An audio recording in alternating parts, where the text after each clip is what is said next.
Ladies and gentlemen, welcome back to another edition of the Dead End Sports Podcast. This is a weekly sports podcast. This is the best couple of hours of your sports week. Thank you for tuning in. I am your host, 12 Kyle. And again, this is Dead End Sports. If you haven't done so already, make sure that you subscribe to this podcast. You can find this podcast anywhere where podcasts are given away for free. So if you want to get it on iTunes, you can go to iTunes. You can get it on SoundCloud, Stitcher. You can follow us on Twitter, Facebook, Instagram, all Dead End Sports, all across the board. So make sure that you do that and stay engaged. Check out our YouTube channel, youtube.com/Dead End Sports. We got a lot of stuff to talk about. Of course, I will not be doing this podcast alone. Joining me are the homies. First up, my man Beezy, 430. Beezy, what up, though? What up, though? What's going on, Kyle? Chilling. What's good with you?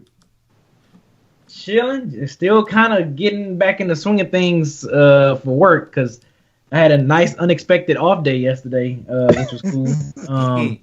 Yeah, man, they closed our building down. You know what I mean? They closed it down, expecting quote-unquote snow flurries, but I think it was really because of the game, and I work downtown, so they was shutting a lot of streets off and stuff like that. I heard. I think that was the reason, but hell, I ain't complaining. Still got paid and still at the crib all day. Yeah, I heard Kansas president was in town, so they had to shut the streets down so he could make his interest. And that's a joke. Yeah. Also joining us is the homie Ken. Ken, what up, man? Yo, what up? Chilling. What's good? Yeah, he's not my guy, man. I heard they booed him and everything.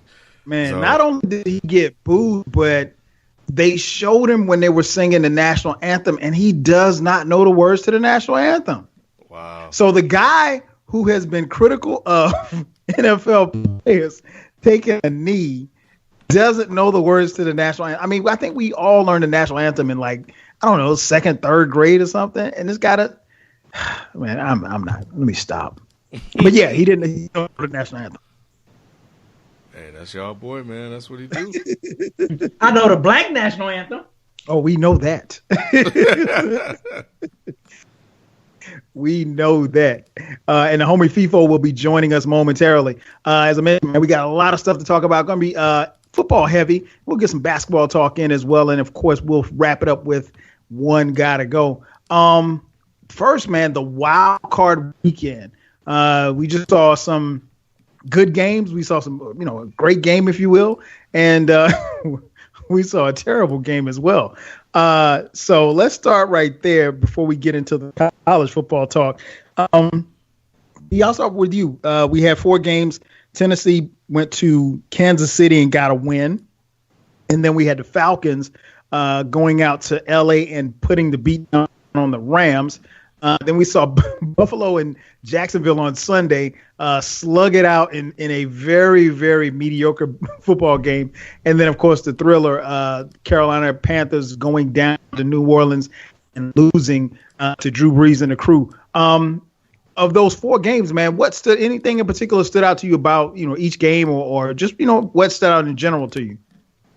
Man, defense with that Jacksonville and Buffalo Bills game. Blake Bortles was freaking 88 yards and 87 rushing yards. That was horrible. That game was very, very, very ugly, man. But shout out to what's my man Ramsey, the cornerback. Jalen Ramsey. Yeah, Jalen Ramsey. Yeah, for the state. Yeah, sassy Ramsey. That's what we call him. But yeah, hey man, he stepped up. I'm looking forward. Yeah. Sassy Ramsey, baby. You know what I mean? Why you call this man sassy, man? But, wait, hold on, Kyle. You mean to tell me you haven't listened to a Jalen Ramsey interview? I have. On, remember man. now, I watched it. I'm a Florida State fan, so I remember Jalen Ramsey from Florida State. Okay. He's sassy. But I'll say this. I don't remember Jalen having those sound bites when he was at Florida State. That's all I'm going to say. Well, gotcha. yeah. But I mean, shout out to him stepping up. It's gonna be interesting him going up against, arguably what we all pretty much a lot of people would say the best receiver in NFL right now, Antonio Brown. Mm-hmm. Had time to rest up his injury. Hey, Ken caught it, man. I think he was the only one in the show that said Atlanta Falcons was gonna beat the Rams. And for his reasoning, and it all showed. Everything showed this past weekend for that. And what was the other game? Yeah, man, Andy Reid, Kansas City losing that game, man. The way they've been flowing and the way they was on the right track and finish off this season, I predicted them to win that game against Tennessee, but Tennessee, man, they stepped up and crawled back in it, man. I mean, not crawl, but they got back in that game and won, man. A tough playoff win under your boy Mariota, man. Like that was crazy. And then what was the last one? Yeah, the Chiefs and not Chiefs, but Saints and Carolina. I think, who did I say was going there? I forgot who I think I said the Saints. I think I predicted the Saints to win that one. But yeah, unfortunate for Cam Newton, they couldn't get. This shows with that game. The Panthers front office, get that man Cam some weapons to throw to, give him some receivers. That should be one of your main focus going into this draft or free agency. Once the offseason begins, like give this man some weapons to throw to. He already has a solid running game in Stewart. We got Greg Olsen, but you need somebody on the wide to be a threat, man, because we already know Carolina defense is pretty solid. They've been pretty solid over the past 4 to 5 years. So at this point, you got to get this guy some weapons to throw to. Like, you can't just keep going to Greg Olsen all the time, and Greg Olsen getting up in age. So it's like you got to get that guy some young weapons, man. Even if you probably got to draft, 2 receivers in this draft, try to look for some gems, man, because that's what I found out too. Give Cam some freaking weapons to throw to. But other than that, looking at the scores and stuff, I thought it was a pretty wild, NFL weekend, a good wild card playoff weekend. True indeed. Ken, what about you, man? What stood out to you in these games this past weekend? Well, thank God that Buffalo Tennessee game. Jeez, Jacksonville, Buffalo, Jacksonville. Yeah, Buffalo, Jacksonville. My God, man. I think both teams were nervous because I think that both, that was their first time being in the playoffs in a long time. Buffalo hadn't been in the playoffs since 1999. Yeah, and Jacksonville hadn't been in 10 years. Yeah, it definitely showed, man. They that was a horrible game, and I think the ratings on that. As a matter of fact, they said the ratings for all of the games over the weekend were down double digits. Yes. So, and then that one, and they're trying to look at the markets, and I think that's valid, but nevertheless, nobody's flocking to watch the NFL playoffs like that. So, but yeah, that game was terrible. When I looked up and saw that Bortles had more rushing yards than Fournette, I was like, wow, that's incredible. But Kansas City, Tennessee, Andy Reid, man, like I think most people have already talked about it. B said it on this show. If you get a ball to Kareem Hunt, you'll win. You're up 21-3. All you have to do is just hand the ball off, shorten the game, get a couple of first downs, keep that offense off the field because you can't stop the run statistically, and you have a shot. And you have a shot at winning that game. And ironically enough, or interestingly enough, I should say, the offensive coordinator for that game got a job, the very next day or the day after? Day. Yep. Matt Nagy. He's now the head coach of the Chicago Bears. Yeah, which is crazy. So if I would have saw that, ain't no way in hell I would have hired him. He must interview well. He must have. Or have a good agent. And Alex Smith, give Alex Smith props, man. He was balling, man.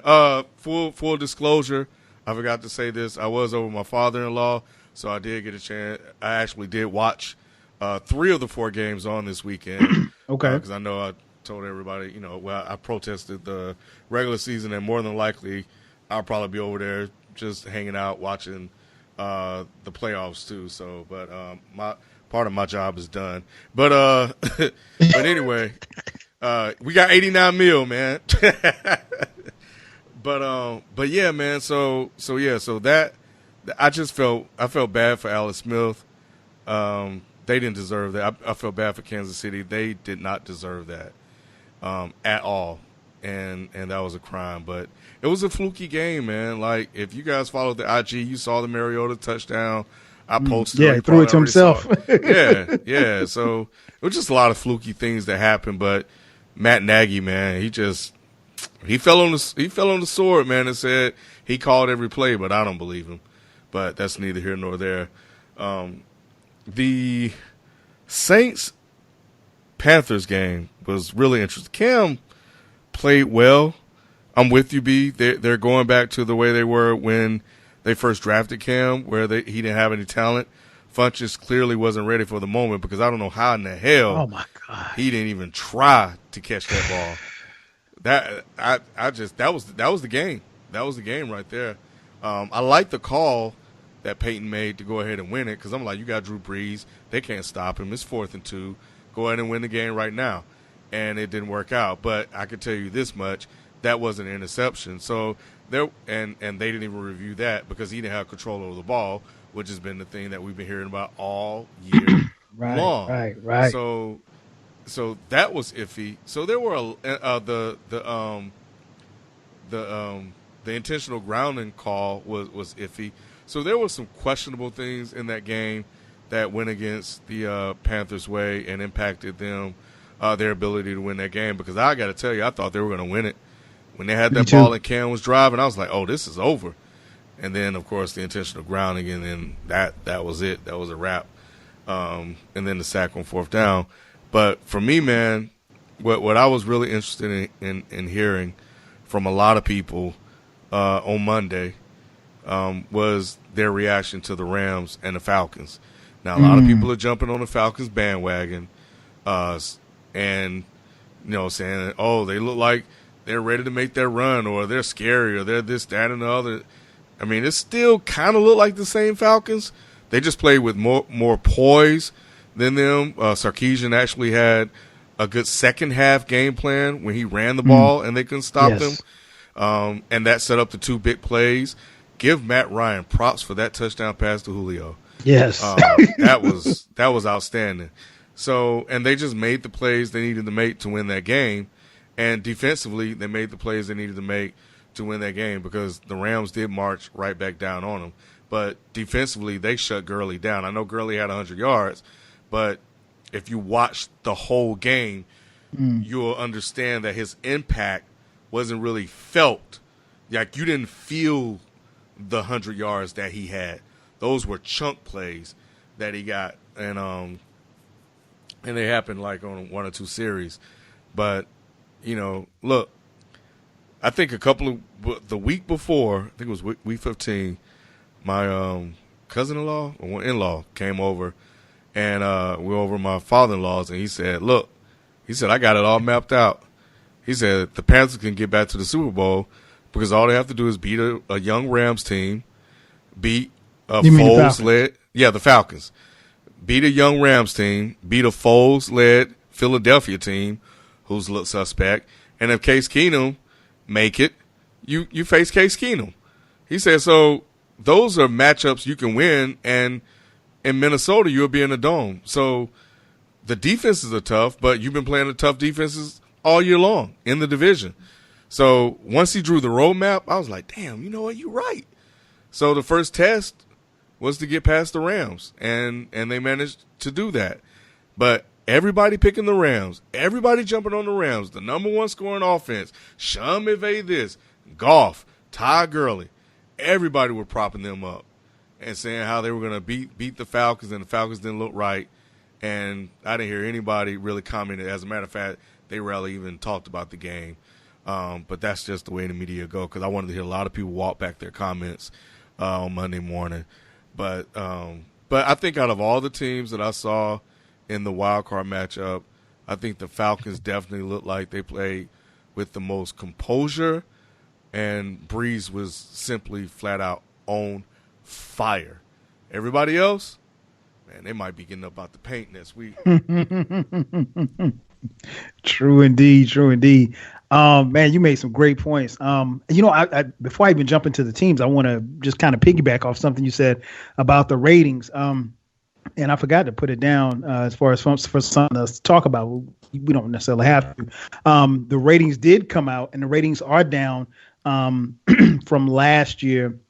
And, Roger Goodell said, he made some comments or what have you. He said, hey, the ratings are down, but, our product is still great. And he said those numbers could be kind of misleading because the ratings, I think, are down like 10%, and they were down 8% from the previous year. So what we're seeing is declining numbers. And if you study statistics or how how numbers operate, you can manipulate data to kind of twist it any way that you want it to read.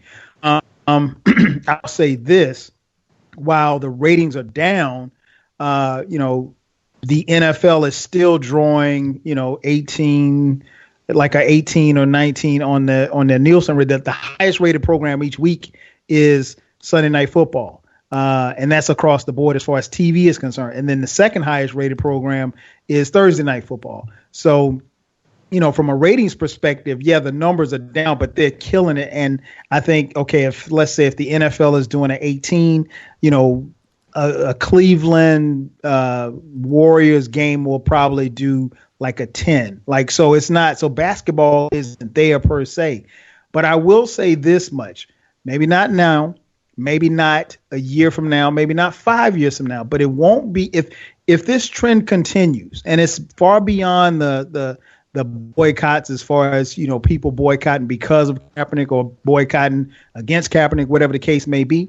We're going to see a trend, and we're already starting to see a trend where the NBA could move into the position of being the most popular sport as far as being watched on TV. Because I think ultimately, the product and this, people have been going back and forth as to why the numbers are down. We talked about it a little earlier this year, or last year, really early in the season. I mean, if you want to keep it a buck, a lot of games were bad, so we talked about the quality of play, the stars got hurt. I mean, you look at teams like, the Green Bay Packers lose. I mean, like we lost Aaron Rodgers, you lost Odell Beckham Jr. So, this is a star driven league. I mean, like, you'd have to wonder what the NBA would look like if, Steph Curry, LeBron, James Harden, Greek Freak, all of them got hurt like at the same time. And, do we really want to watch their teams if they're not playing?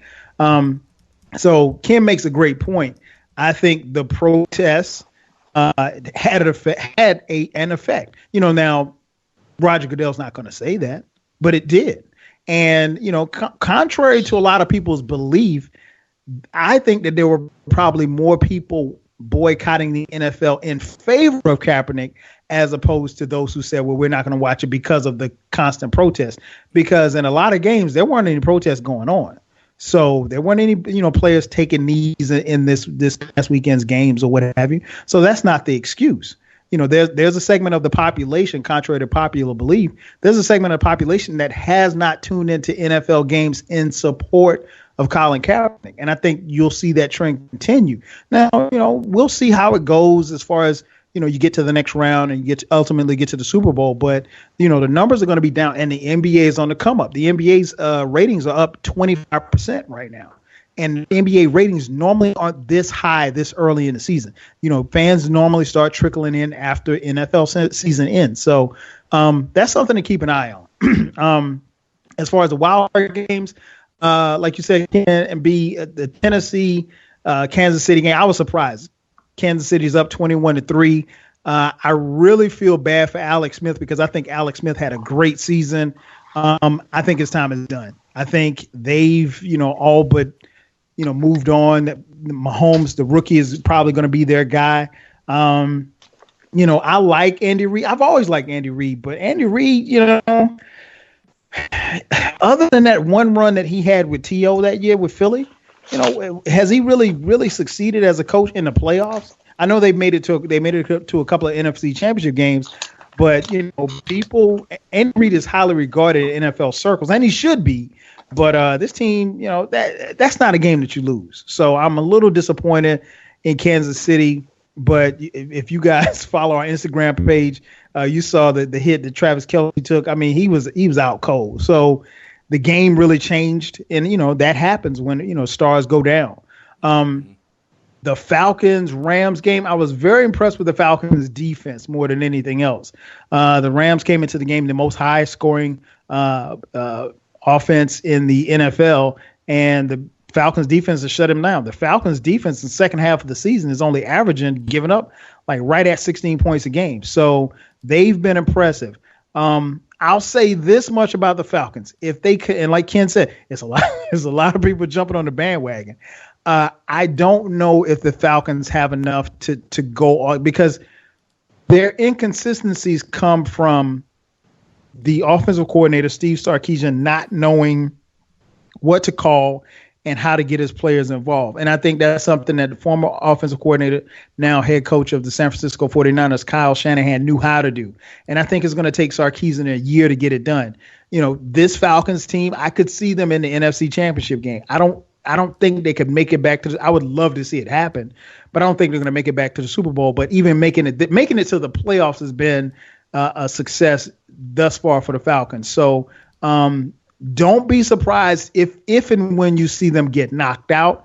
I think but I've been very impressed with what they've done defensively more so than what they've done offensively. That Buffalo Jacksonville game, that was for diehards. I mean, like, if you were able to watch that game and not fall asleep, you know, you were doing something. It was only for the, you know, if you like defense, those quarterbacks probably set quarterbacking back a few years. B mentioned it, man. I mean, Blake Bortles, man, this dude, what did he rush? He rushed for 85 yards. No, he was 88. The second. Yeah, he rushed for 88 yards and he passed for 87 yards. Michael Vick was the only other quarterback that had that statistic before, where they rushed for more than what they passed for. He did that back in 2005. And obviously that's not going to get it done this weekend against the Steelers. And then the Carolina and New Orleans game, I thought that game was great. Like you said, Ken, Devin Funchess, I don't know what he was doing on that play, because he cleared the cornerback and the safety misplayed the ball. So all he has to do, he didn't even have to jump. All he had to do is just take a step to the left and the ball hits him in his chest between the 1 and the 7, and the ball hits the ground. And Cam played well. It was a shootout between he and Breeze. I like the fact that Carolina got down by like 14, and then Cam hits McCaffrey with the little dump pass, and McCaffrey goes like 70 yards. I think the Panthers have a lot to be proud of. They had a great season. It's going to be interesting to see. They're going to have an interesting offseason. Obviously, you all know, with the owner, Jerry Richardson, stepping aside and selling the team. So we don't know what direction they're going to be in. Earlier today, the offensive coordinator, Mike Shula, got fired.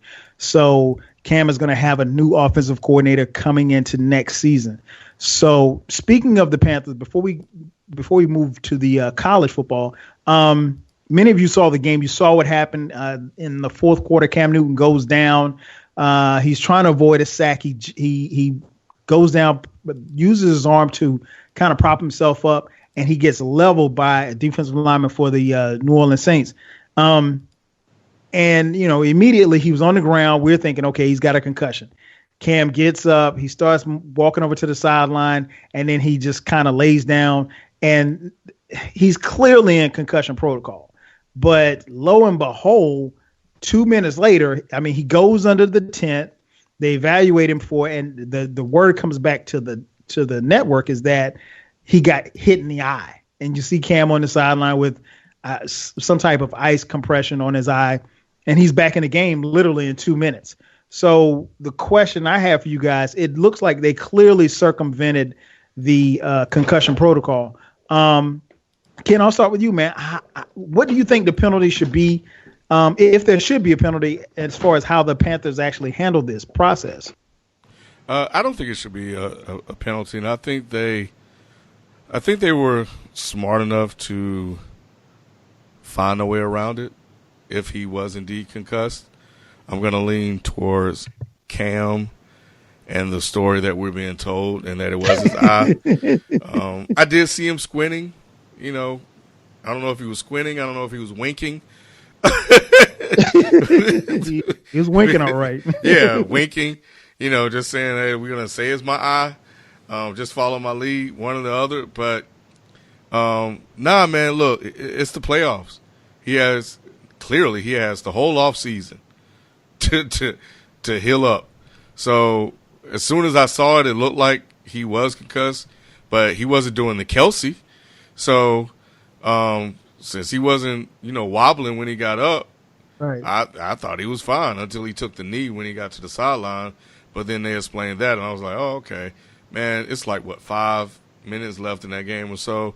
Nah, Cam. Yeah, because if he 6'6". goes out of the game, that it's really over for the Panthers. Yeah, it's a wrap. Cam 6'6". He need to be out there, and you just deal with the repercussions later. So I'm okay with what took place. B, what about you, man? Your thoughts on how Carolina handled it? We know that I know the NFL fined a team $100,000 earlier this year for how they handle the concussion protocol. I can't remember which and I'll look it up. I can't remember who it was, but the fine was like $100,000. And we talked about this. I remember us talking about the concussion protocol in our NFL preview podcast back in August, and we threw out the question as to whether or not they would actually send someone through a protocol when it's a star player. You know what I mean? I mean, you can replace your running back, you can replace your receiver, you can replace your star cornerback, but you can't. The quarterback position is the one position that you can't replace. And lo and behold, we saw a couple of weeks ago with Tom Savage in Houston. He was on the ground, and they're still investigating that. So what do you think the penalty should be if at all? Who was penalized for that before? You remember what team? I can't remember. It was somebody. Quarterback. They got hit for it was like $100,000 fine, and but still putting them back out there to play. Yeah, for putting them back out there to play. I mean, if you find that other team, you gotta find Cam. I think, like Ken said, for them making the whole some in his eye, they trying to make it seem like so they won't get the penalty. And they like, look, damn this the playoffs. We playing against our division rivals in a wild card game, and we got to win this. So I don't know if that was the situation, but if you find the other team, and if it comes back that it is a somewhat of concussion symptoms or concussion protocol, you find Carolina too. I mean, it was the Seahawks in Week 10 for Russell Wilson. I think if I'm not mistaken, that game was it might have been on Sunday night. Russell Wilson went in the tent he was literally in there for about like 10 seconds. He was saying that it was his jaw, and no, it was a Thursday night game. He was saying it was his jaw. He clearly was, should have been in concussion protocol, but the NFL did fine the Seattle Seahawks $100,000 for the lack of, concussion protocol. Yeah, I mean, if you find Seahawks, find Carolina for that as well. I think it'd be fair. I mean, it's like at least that'll be the punishment to be consistent. You know how we always get on NFL saying they don't know when they're going to discipline stuff. They just do stuff on the fly. If you're going to do that, at least keep it consistent with the punishment. So I would say, for Carolina to do it, but they had to dig deeper with that poke in the eye stuff. But I just think the meaning of the game, kind of made the doctors just kind of be like, hey man, just say you got something going on in your eye and just go back out there and play. Because hey, they're like, hey man, this game too important, man. Just go on out there and say you got something in your eye and then you go out there and play. I mean, that could have been a situation, like I said, because playoff games, these guys are hungry to win. You know what I'm saying? These organizations are hungry to win, so they'll do any and everything. They won't think about the repercussions later. They do anything, everything. So I say fine them. You gotta protect the quarterbacks, especially the bros, man. Especially the bros. Yeah, I agree. I think they clearly circumvented this. But the thing about it is that when you're in the heat of the moment, just like with the Seattle Seahawks needed to get that win. Now, if this was week 2, yeah, maybe they take Cam under the tent. Maybe they take him in the locker room, run some more tests or whatever the case may be. But I mean, Carolina literally, if I'm not mistaken, we're down 13 or 14 at the time. So you need Cam Newton out there on the field. And, no disrespect to Derek Anderson, but he wasn't going to get it done. So, you come back with your, I guess, you have time to come up with a lie or response, if you will, to the NFL. But that stuff can be taken care of after the game. When you're dealing with in the heat of the moment, I understand why they did it. It doesn't benefit Cam Newton at all. It doesn't benefit his long-term health if he was out there with a concussion. I mean, he came out there and was still slinging it, so I don't know how concussed he really was, to begin with. But you can't say he got poked in the eye because he didn't. It was clear he didn't get poked in the eye. We've all been poked in the eye. And what he was looking like the other day, that was nothing like anybody getting poked in the eye. So I digress. Let's move on. The college football champion has been crowned. The tide has rolled. Alabama Crimson Tide stormed back and erased a 13-point third quarter deficit to force the national championship game into overtime, where they won on a walk-off touchdown from their backup QB. Let me make sure I spell his so I pronounce his name right. Tua Tungviola. I think that's how you pronounce it. And so let's give our thoughts, man. Crazy game, a lot of ebb and flow. You had two SEC teams battling it out, and for supremacy to win this game. B, I'll start first with you, man. Just give me your overall thoughts on the game before we dive into it. Oh, I mean, yeah, it was what I was hoping for it to be. An entertaining game. Going to overtime, what more can you ask for? An overtime championship game for it all. Yeah, I thought it was very entertaining. I thought, unfortunately, I feel bad for Georgia natives who roots for like the Bulldogs and the Falcons. These been a rough 11 months for y'all, man. And, I hate it had to happen to them. I hate it had to do it, but yeah, I thought it was a great game, man. Gotta give props. You can hate him if you want to, man, but Nick Saban, yes, making that adjustment, man, in the second half, I thought that was brilliant. That was brilliant because Georgia they've been scheming for what's my man name, the other quarterback, Jake Fromm. No, the one that played in the first half. Hurts. Oh, Jalen Hurts. Mm-hmm. Yeah, Yeah, they've been scheming for him, and for Nick Saban to throw in that dark horse, man, in the second half, and that freshman out there and play under those bright lights like it was nothing, like it was another game. That was brilliant. That's great coaching right there. That's great coaching and making adjustments, man. So yeah, I thought it was a great game, man. I thought it was a fun watch. It was crazy, ups and downs and stuff. It was good. Both teams played their heart out. So yeah, man. What more can you ask for a national championship game for a college football closer? True indeed. Ken, what about you, man? What your overall thoughts on this game before we dive into it? Absolutely terrible, man. The whole thing was absolutely terrible. And I heard somebody say this today. I think it was Colin Cowherd, and he said that when Alabama is attempting a comeback, it seems like time stands still. That is so true because that was the longest second half it felt like I have ever watched before. Because for whatever reason, Georgia, just one thing kept happening after another, and the clock just wouldn't roll. And I'm with B, man. I saw, shout out to my man Jay Forrest on Twitter. He was downtown and he saw he just said, man, people were just distraught. It really felt like it was Atlanta all over. It was the Super Bowl all over again. 27 lead. You're up after they just scored.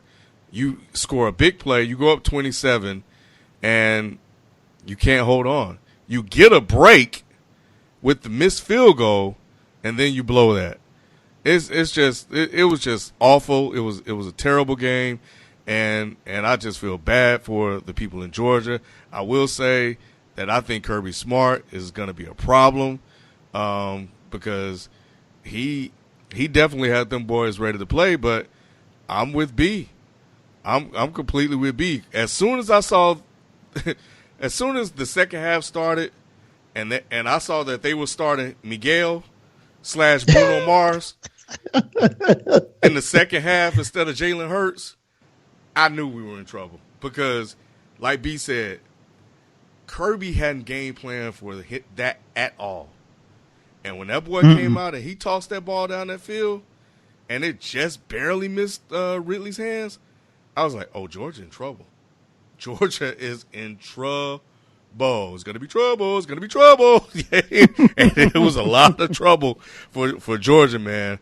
And they didn't know how to deal with it. And the thing about it, man, is shout out I just don't like y'all, Alabama. I just don't. 5 of 9, good. Congrats. Take that, whatever. Y'all shouldn't even been in the playoffs, number one. So you got to give from the guys. That's what Skip said, too. Skip said that, too. Yeah, first of all, you shouldn't have even been in there, so I don't know what you're cheering and celebrating for so much. Yeah, I tweeted that, too. I tweeted last night, I said, to think, Alabama almost didn't make the Final Four. Yeah, they never should have even been in there. But you did. You won it. It goes in history books. Walk-off touchdown, classic game.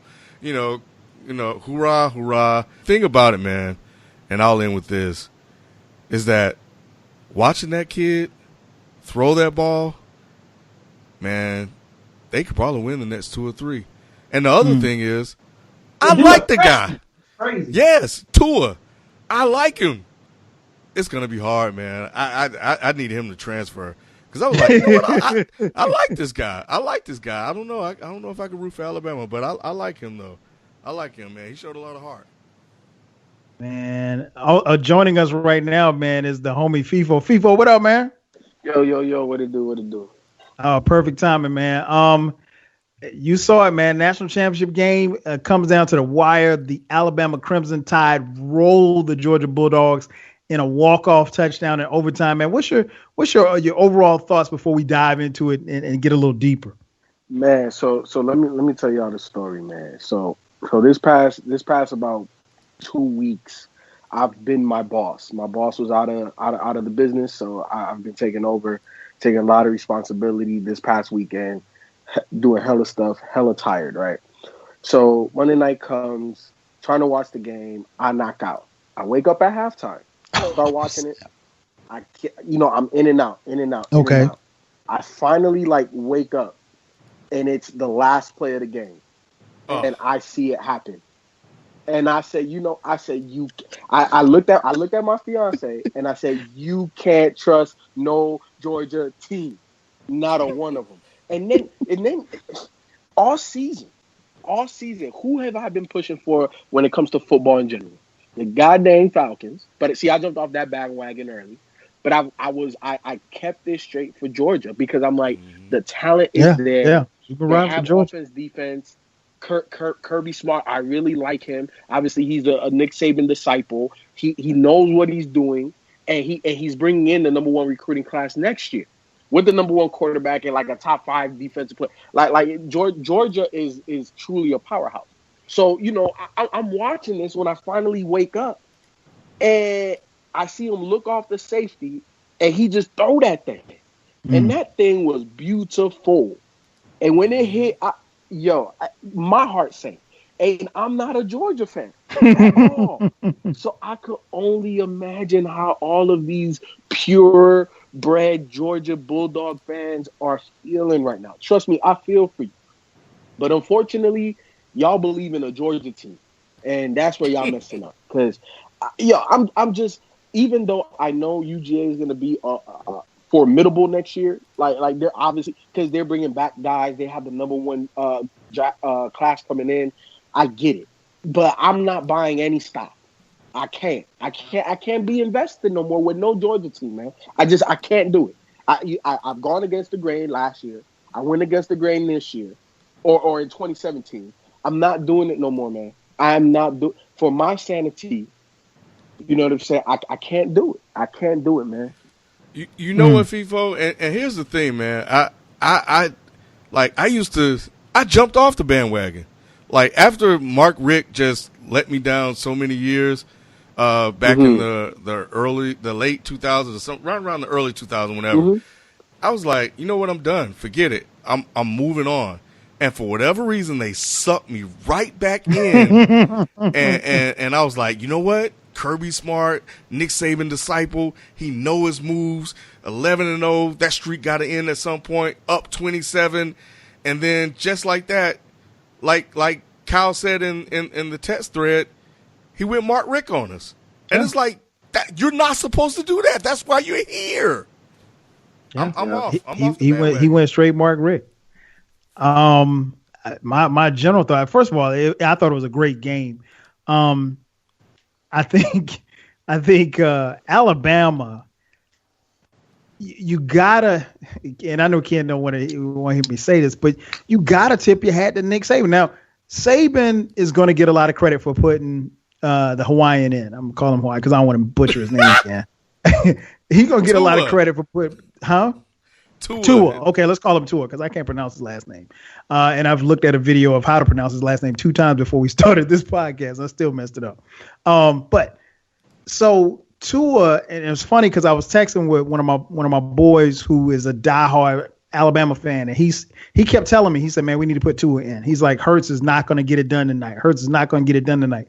And if you look at how the first half played, Kirby Smart basically said defensively, Georgia is going to put 8 men in the box, and we're going to play man up on the outside, and we don't think that Hurts is going to beat us with his arm. He's going to have to beat us with his arm. And the only thing that Hurts did in the first half was he broke off a couple of long runs, but that was it. He didn't throw the ball well at all. His numbers were terrible, and he kept saying, my boy kept texting me saying, we need to put Tua in the game. And I'm like, nah, Nick Saban's not going to switch his quarterback in at halftime. He's not going to do that. And lo and behold, he did. And like you said, Kent, Georgia didn't have an answer for it. They spent the better part of the third quarter on their heels trying to figure out. And I've seen this kid play. He's played in, I think, 7 of the 12 games that Alabama had. And he's good. The thing about him is that not only is he a threat to run, but he can throw the ball. And, I don't know how much time they spent, because nobody thought that this kid was going to play in this game. Nick Saban had hinted that he might play in their semifinal game, but he didn't see the field or whatever. But yeah, man, I thought this was a great game. I thought, Saban bringing him in, because at that point, Georgia was up 13-0, but they were kicking Alabama's tail. It was kicking their ass. I mean, like, it wasn't even close. So he really didn't have much of a choice. It wouldn't have hurt if he had brought Tua in, and then let's say they don't do anything, he can come back to Hurts. You know what I'm saying? So, but he got in there and got rolling, and I give Hurts a lot of credit for, being the bigger man. Because I probably would have been on the sideline sulking, mad as hell. And this kid is coming in and taking my spot. But I thought it was a great game. I think, Georgia, did what they were supposed to do up until a certain point. And then they just kind of lost it. I think they lost their aggressiveness, and I think they went soft. And like you said, Kirby went Mark Richt. So that leads me to this question. FIFO, I'll start with you.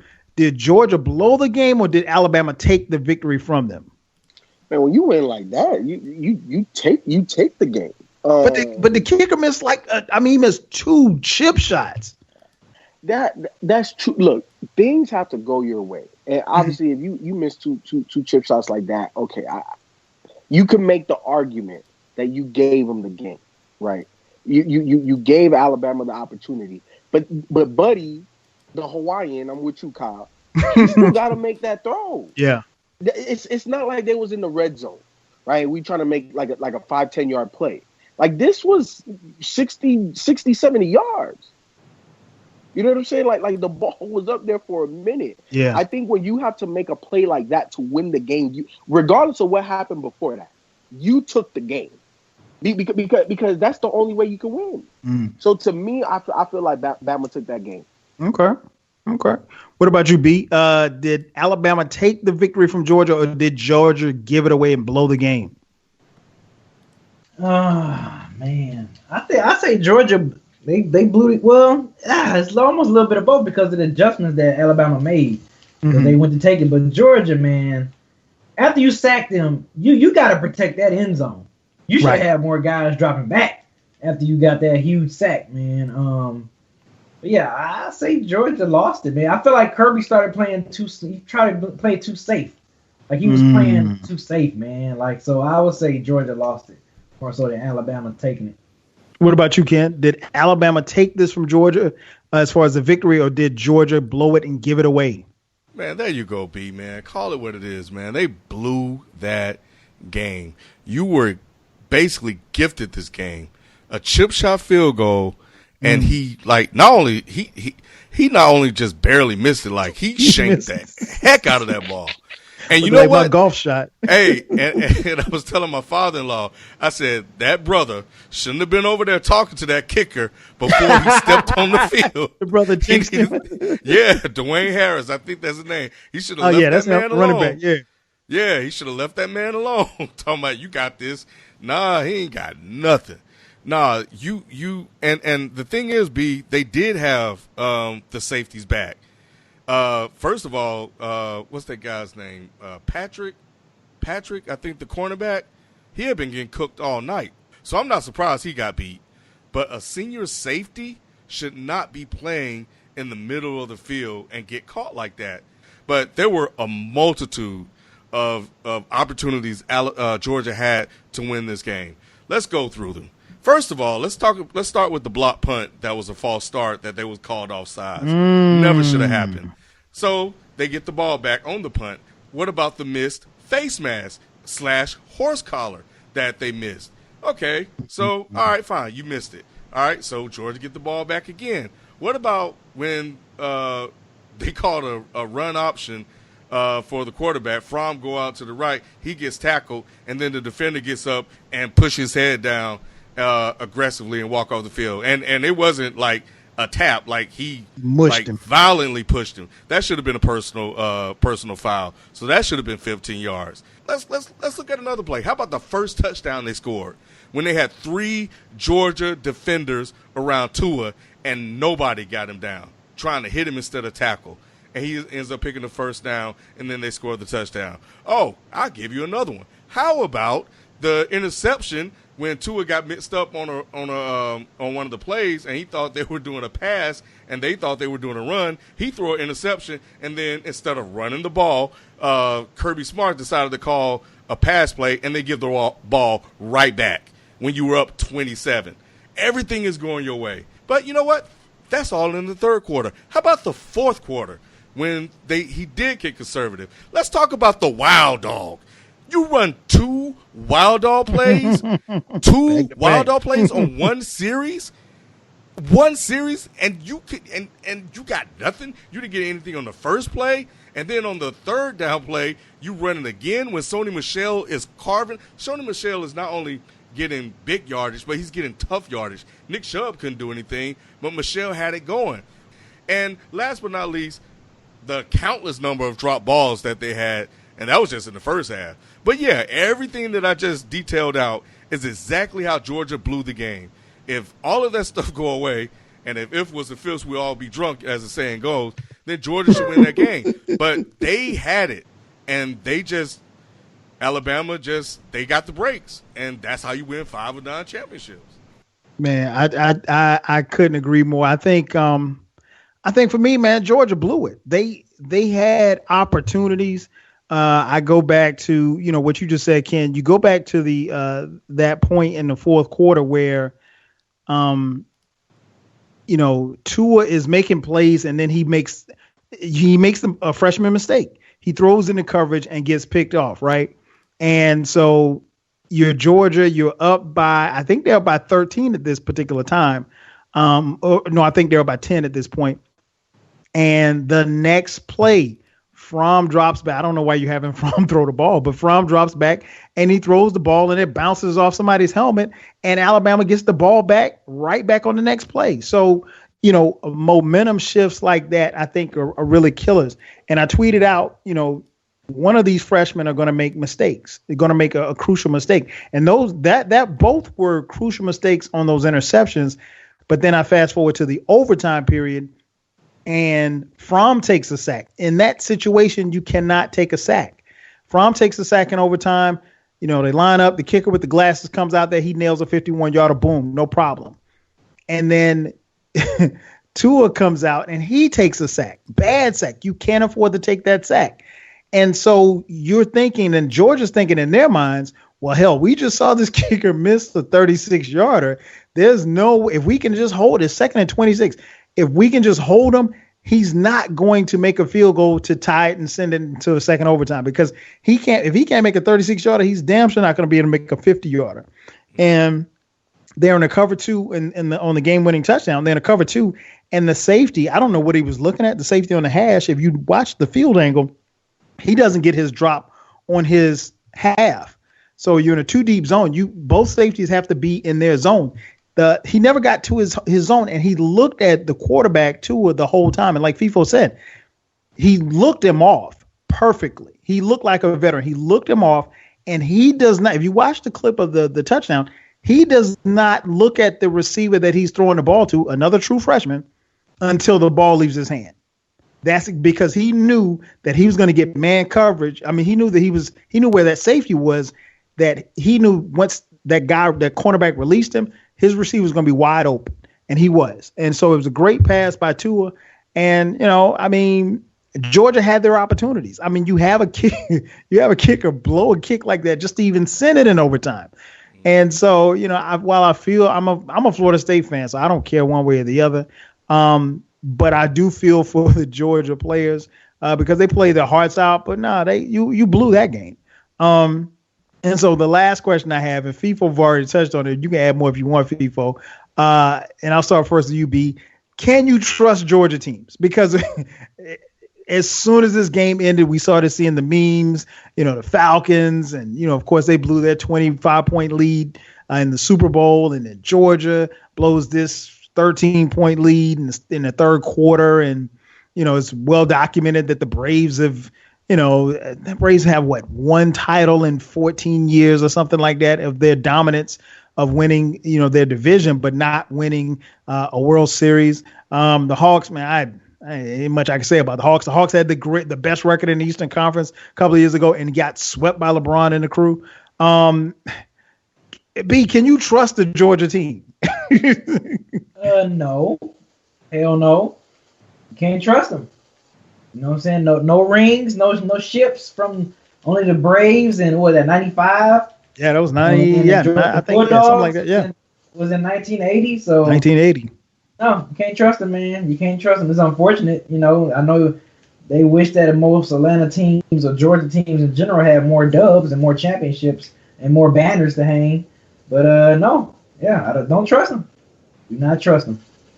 Ken, what about you? Is there any point in your adult lifehood that you will trust the Georgia team? You know what? I think when Ralph said it, to put it as succinct as he did, it just really made everything so clear. Because you never really knew what the problem was. And the problem is that it's trust. It's putting your faith in an entity, into someone, something that continuously lets you down, but for whatever reason, you continue to come back to it. And why? Exactly. Why? Why? That's the question I keep asking. Why? I ask myself that question about I really do. I ask myself that question about the Lions. Almost every other year. Y'all hard too, B. Y'all got every other year, me and my boys and my dad, we always be like, why are we still rooting for this team? Why are we still rooting for the Lions? What's going on? But you know what, B? You're from Detroit. I'm from Meridian, Mississippi, right? Since I moved here, I've adopted certain sports. So the Georgia Bulldogs were really the one. I got caught up with the Falcons, even though Ralph gave us the game. He said, don't do it. Ralph told us, don't do it. And they set us up. 28-3, 27. They showed it last night. They were up 20-10 against Alabama before and got blown out. They do this every single time. And like I said, I jumped off. I was like, Mark Richt just can't get it done. I'm through with it. Here comes Kirby Smart. I was like, they're going to blow it. They found a way to blow it. Then they got back. And, they're not going to beat Oklahoma. Then they beat Oklahoma. I was like, you know what? Maybe they got a shot. Get up 27. And I'm like, man, the blueprint's right there. And here comes Bruno Mars. And the whole game just turns around. And it's just like, what the hell is going on right now? Kirby Smart knows better. He coached. He played at Georgia. Yes. So, and here I am again, falling for the banana in the tailpipe. I'm doing it again. I'm a scoring lover. Because what did I say earlier? I said, you know what?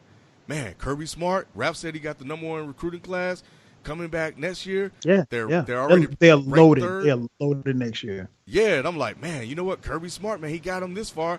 Man, maybe next year's the year. Maybe next year's the year. So I'm already setting myself up for failure. Like when Rap said it, it's brilliant.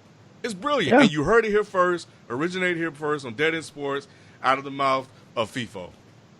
Don't try to copy it and steal it. I will say this, man. Yeah, and I said it years ago. Go ahead. You know what I'm saying? Like it ain't like just yet. No, that ain't something you just made up. I've been saying this, man. It's sad. Go ahead, Kyle. I will say this to anybody listening to this podcast. The four of us live here in Atlanta. None of us, ironically, are originally from Atlanta. That being said, the gripe or the knock I've always, and again, I'm a Florida State fan, so I didn't have a dog in the fight. I wanted to see a good game last night because I love college football. But the knock that I've always had on Georgia in particular is that Georgia each year would always lose a game to a team that they shouldn't lose to. They would beat the team that they probably shouldn't have beaten, but they would always lose to the team that they shouldn't lose to. And, that's kind of how I looked at the season. So when Georgia went to South Bend and beat Notre Dame, I was like, okay, that's cool. They'll probably lose to Kentucky.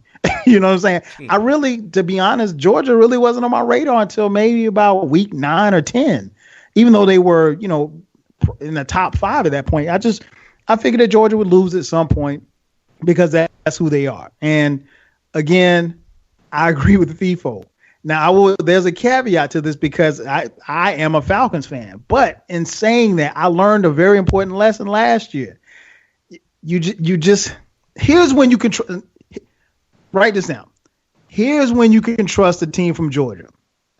When they're standing on the field with the trophy in their hand and the clock says 0-0.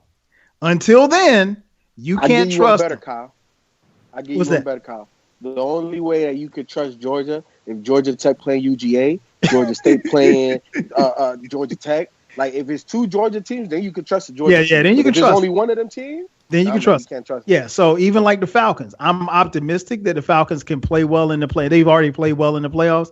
I don't think they can go to the Super Bowl. If by chance they make it to the Super Bowl, do not trust and believe it until you see Arthur Blank standing in the end zone with a trophy in his hand. Until then, do not believe it because we've seen that it does not work. I'm a Hawks fan, unfortunately. I think the player that is going to bring a championship to the city of Atlanta by the Atlanta Hawks is probably in the 3rd grade right now because it ain't nobody in the NBA right now that's going to bring the Hawks to the championship. So I'm okay with waiting on the Hawks. I understand the kind of basketball team we have. But yeah, as far as Georgia's team, I think part of and of course we say some of this in jest, but I think part of the issue with teams in Georgia, in the state of Georgia, there's a mindset to where I think you don't have the same mindset of a Detroit or a Miami or New York or Philly, wherein I think you should get up on your opponent and want to kill and destroy your opponent. I think these teams, and we saw it evident last night, we saw it evident in the Super Bowl, and I don't think it's by coincidence.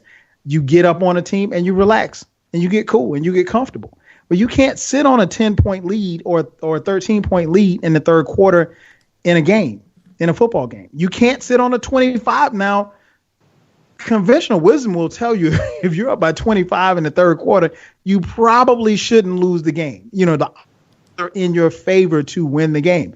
But no. And I mean, yeah, they were going against, Tom Brady. But I mean, that's another story for another day. But no. To answer the question, should you trust the Georgia team? Only until they have the trophy in their hand. Until then, don't put all your eggs in one basket because you got to get off that narcotic. They'll disappoint you for real. So we'll see how it goes, man. But yeah, salute to Nick Saban. Salute to the Alabama Crimson Tide. The SEC has another champion, and they reside in Tuscaloosa. Now we got the NFL Divisional Round coming up this weekend. The Falcons go to Philadelphia. Tennessee goes to New England on Saturday. That's the 4:30 game and the 8:15 game, respectively. And then on Sunday, we got Jacksonville at New England at 1 o'clock. No, I'm sorry. Let's see. No, Tennessee and New England are the 8:15 Saturday game. And then on Sunday, we got Jacksonville going to Pittsburgh. And New Orleans going to Minnesota, and I think that's the 4:40 game. So, Ken, I'll start first with you. How do you see these games shaking out? Who wins and why? Okay, so New Orleans, Minnesota. Give me Minnesota in that one. Okay. I like their defense, man. I think all year long, that's all I've heard is that their defense is legit and is for real. I seriously doubt the receivers will be running wide open the way they were against the Carolina Panthers. So give me Minnesota, Tennessee, New England. I'm taking the upstarts. Give me the Titans. Ken, hey, if y'all hadn't noticed, Ken ain't going to ever pick New England to win. The Mariota magic continues, man. Steelers. Look, I'll say this. Anytime you have, and I don't know if this isn't common in football, but when you have a player say, I want them, that's all you need to know. Big Ben wants payback. That Steelers team wants payback. And that doesn't – normally they do the whole PC thing. You know, we just focus on that. I was like, nope, give me Jacksonville. Let me get them. Come on over here. And so give me the Steelers. I'll take them. And Atlanta versus Philly, man. Yeah, I'm taking – it's Nick Foles, man. So give me the Falcons in this one. I like Matt Ryan. I think you're going to see them running the ball. You're going to see – a good balanced attack, and that roller coaster, man. Philly, man. I like that. They're about to get on that roller coaster, man. And it's going to be rocky. So and they're not going to like it. So I think their story is going to come to the end. So yeah, those are my picks. True indeed. FIFO, what about you, man? Atlanta versus Philadelphia, Tennessee traveling to New England. We got Jacksonville going to Pittsburgh and New Orleans going to Minnesota. How do you see these games shaking out? I'm gonna take Minnesota for all the reasons Ken said. I'm gonna take the Falcons, even though you can't trust Georgia teams, but they got Nick Foles, and look, they got talent. At least the Georgia teams got talent. The football teams got talent, so I'll give them that much. Pittsburgh, obviously, better rounded team. Even though there's dysfunction in the front office, it's hard to go against Tom Brady and Belichick. So I'm gonna take them. There it is. What about you, B? How do you see these games shaking out? I think the Saints might pull it out. I think we might have a Falcons versus Saints NFC South NFC Championship game. So I'm gonna go with Saints, Falcons. I think I hate to go against them. I mean, I'm just only doing this to be that upset pick guy of the day. But I think Jacksonville. I see Jacksonville pulling off the upset against Pittsburgh, and I see New England beating Tennessee. But I think, not to wish this on them, but only way I can see the Jacksonville win this game if Antonio Brown go out, and something might happen where he might go out, and Jacksonville might go ahead with the win. I see something crazy like that happening in this NFL game. So that's the only reason why I'm picking Jacksonville with my upset pick for the week. Yeah, I like on the Saturday games, Falcons versus Eagles. Like you said, Nick Foles, man. If Carson Wentz was playing, I would not be picking the Falcons, but I got to go with the Falcons. I think it's going to be interesting because the Falcons, seem to, have found their way. And, I think right now they're playing good ball. And I can't trust Nick Foles. I will be interested to see how Jalen Mills matches up with Julio Jones when the two teams played last year. Julio went for 6 catches for 73 yards in the first half of the game they played during the regular season. And then they put Jalen Mills on him after halftime, and he finished with just 2 catches for 37 yards. But the Falcons defense, man, I think right now they're 5th in red zone efficiency on, opponents only getting 45% of scoring inside the 20. And we saw them, shut the Rams down and hold them down to 13 points. So I like the Falcons in this one. Again, Nick Foles and Philadelphia is their third down conversions. Their third down conversion rate, I think right now is at 23% since Carson Wentz went down. So that's not good. And you to be able to win at this level, you got to be able to move the six on third downs. And if you're not turning over third downs, you're going to wear your defense out. So I like the Falcons in this game. Second game, Tennessee going to New England. As I mentioned, that game is at 8:15 on CBS. The first game, the Falcons, they are at 4:35 on NBC. Brady, and we'll talk about Brady in just a second here, but Brady, in December last month, he struggled a little bit. 6 TDs, 5 interceptions, quarterback rating of 81%. I think that's the lowest it has been in his career. But who am I kidding, man? The Patriots are 9-1 in divisional games at Gillette Stadium. I'm taking the Patriots. Jacksonville going to Pittsburgh, 1:00, 1:05 kick time on CBS. As B mentioned, man, Blake Bortles, 88 rushing yards last week, 87 passing yards. That's not going to get it done against the Steelers. Like Ken mentioned, the Steelers are looking for some revenge. They went into Pittsburgh in week 5 and beat the brakes off of Pittsburgh 30-9. Big Ben had 5 interceptions that game. I don't think he'll turn the ball over 5 times. I think this is going to be a close game, though. I like Pittsburgh in that game. And then the final game on Fox, New Orleans visiting the Minnesota Vikings. These two teams matched up earlier this season as well. The Vikings beat the Saints 29-19. That was the first Monday night game of the season, if you remember. But a lot of differences in that game. At that particular time, Sam Bradford was a quarterback. Dalvin Cook was still playing. Adrian Peterson was still with the Saints at the time.